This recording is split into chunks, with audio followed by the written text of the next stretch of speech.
बिस्मिल्लाहिर्रहमानिर्रहीम। अस्सलाम वालेकुम नाज़रीन, मैं ज़ुल्फ़िकार शवाहला, आप देख रहे हैं गुलिस्तान न्यूज़ कसूर। आइए शामिल करते हैं आज की अहम खबर। मलिक मोहम्मद अहमद खान का असम्बली में पहला खिताब। ऐसी तकरीर पर मरियम नवाज भी हैरान, मुखालिफिन को चुप करवा दिया। देखिए इस वीडियो में।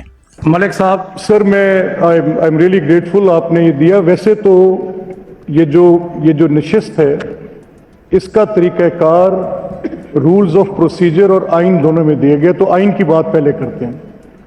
आज आइन के मुताबिक आर्टिकल 108 क्लियरली, कौन सा article? Article 108। For brevity of things अगर इजाजत देते हैं तो मैं पढ़ भी देता हूं।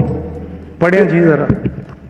गुजारिश ये है सर कि इट क्लियरली सेज कि कोई और business to the exclusion of elections के अलावा after general election, a provincial assembly shall, at its first meeting, and to the exclusion of any other business, elect from amongst its members a speaker and a deputy speaker, and so often as the office of the speaker and deputy speaker becomes vacant, the assembly shall elect another member as the speaker, or as the case may be, deputy speaker. So whatever we are saying, Rana साहब का क्योंकि ये case of first impression है, इससे कबल इस तरह की सूरत हाल एक दो मौके पर आई पर इतनी बड़ी नहीं आई। ये कह देना कि हाउस कंप्लीट नहीं है, तो मैं दो प्रेसिडेंट्स आपके सामने कोट करने लगा हूं। रिसेंट हिस्ट्री में आपके मुशाहिदे में होगा जब नेशनल असेंबली से पीटीआई के अरकान ने एन ब्लॉक रिजाइन किया, so the seats became vacant, the resignations were tendered in the house and the deputy speaker accepted them sitting in the same sitting, and he said that these resignations have been accepted. So by virtue of that order, the seats fell vacant. The election for the speaker was held. Raja Parvez Ashraf is there. It was no pronunciation of any court what Rana Sahab is saying. I respect his view. ये बात अच्छी है जो वो कर रहे हैं। ये जगह अहले हल्लो अक्द की है, बहस से, दलील से, तकरीर से बात होनी चाहिए, ये अच्छी बात है। लेकिन अगर हमारे पास प्रेसिडेंट हो और वो प्रेसिडेंट ये कह रहा हो कि वहां पर इलेक्शन ना सिर्फ स्पीकर का हुआ, डेप्टी स्पीकर का हुआ, दुरानी साहब is still the deputy speaker, prime minister was elected and simultaneously other seats जो वेकेंट सीट्स थी, तो मैं कहना ये चाह रहा हूं कि जो ये बात की जा रही है कि ये नशिस्तें पूरी नहीं है, द मैटर इज सब जुडिस। इलेक्शन कमीशन के वो इख्तियारात हाई कोर्ट के ऐन बराबर हैं, उनके पास वही इख्तियार है। और ये क्योंकि मामला पहली दफा इस तरह की नोयत पैदा हुई है कि इंडिपेंडेंस ने एक पार्टी को ज्वाइन किया, पहला सवाल उनकी रिकग्निशन का है। अगर रिकग्निशन तय पा जाती है तो अगला मरहला होगा कि उनकी सीट्स एलोकेट की जाएं।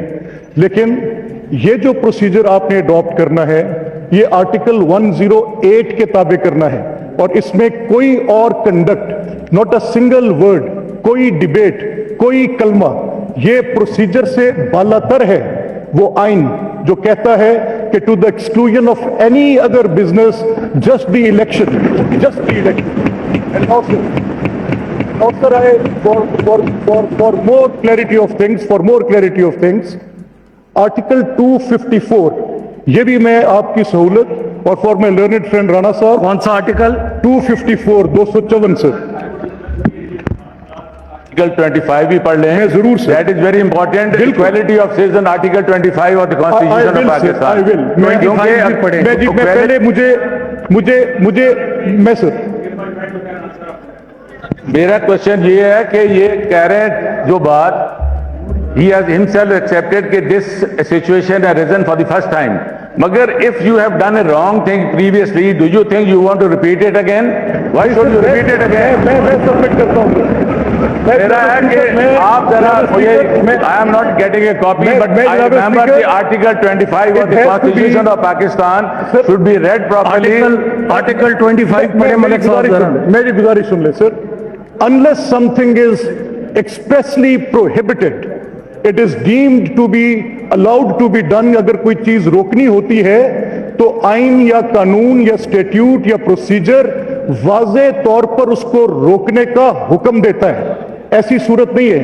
इन accordance with law, article 25, Rana साहब knows, I know, we have been practising law. वो तो वो आर्टिकल है जिसके मुताबिक हम कहते हैं अकॉर्डेंस विद लॉ। सारी डिटेल की बात जानिए जरा, 254 सुन ले। वो इस पूरी बहस को समेट देगा। 254 से sir, when any act or thing is required by the constitution to be done within a particular period and it is not done within that period, the doing of that act or thing shall not be invalid. I emphasize, sir, that will not be invalid. I emphasize again.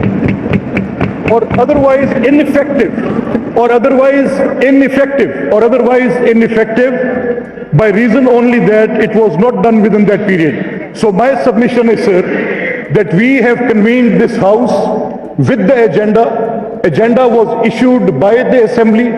Agenda is for yesterday for administration of oath and today for election of the speakers. And in any case, as my colleague has said, ये जो हुक्म कर रहे हैं, अगर ये तसव्वुर कर भी लिया जाए कि प्रोपोर्शनेट रिप्रेजेंटेशन, तो 6.4% वो हैं जो अभी तक नहीं आए 27 मेंबर।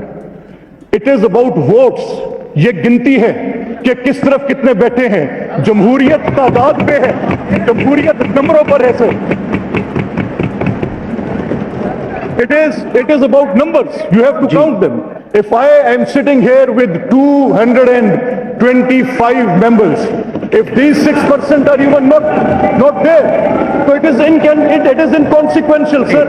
इनकी बात खत्म हो जाए फिर By any length of imagination, can we construe कि अगर ये 26 अराकीन जो कि मैटर सब जुडिस है और आपके इल्म में है, आपसे बेहतर कोई नहीं जानता, ये सारे अराकीन जानते हैं कि जब कोई मैटर सब जुडिस होता है तो ये ऑगस्ट फोरम उस पर बात भी नहीं कर सकता सर।